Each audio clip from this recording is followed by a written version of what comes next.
આગળ સમાચારો તરફ નજર કરીએ તો છોટાઉદેપુરના પૂર્વ વિરોધ પક્ષના નેતા અને કોંગ્રેસના વરિષ્ઠ આગેવાન સુખરામ રાઠવાએ આજે યોજાયેલી પ્રેસ કોન્ફરન્સમાં દેશભરમાં વારંવાર સામે આવી રહેલા નીટ અને ટેટ સહિતની સ્પર્ધાત્મક પરીક્ષાઓના પેપર લીકના મુદ્દે ગંભીર ચિંતા વ્યક્ત કરી હતી। તેમણે જણાવ્યું કે વિવિધ રાજ્યોમાં સતત પેપર લીકની ઘટનાઓને કારણે લાખો વિદ્યાર્થીઓના ભવિષ્ય સાથે ચેડા થઈ રહ્યા છે અને મહેનતુ વિદ્યાર્થીઓને અન્યાયનો સામનો કરવો પડી રહ્યો છે। તેમણે આ સ્થિતિને અત્યંત દુઃખદ ગણાવી સરકાર સમક્ષ કડક કાર્યવાહી કરવાની માંગ કરી હતી।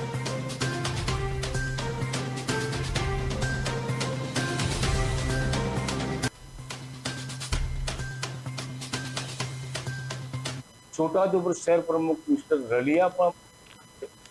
પૂર્વ તાલુકા પંચાયતના પ્રમુખ કિશોરભાઈ પણ અમારી સાથે છે। બધા સાથે મળીને શું પ્રોગ્રામ કરવો, અત્યારે જ એના હલ્લાબોલ કરવા કે આ કાર્યક્રમ આવતીકાલે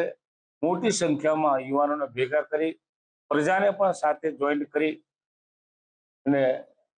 આની એક અસર દિલ્હી સુધી પહોંચે તેના માટે ચર્ચા વિચારણા માટે અહીંયા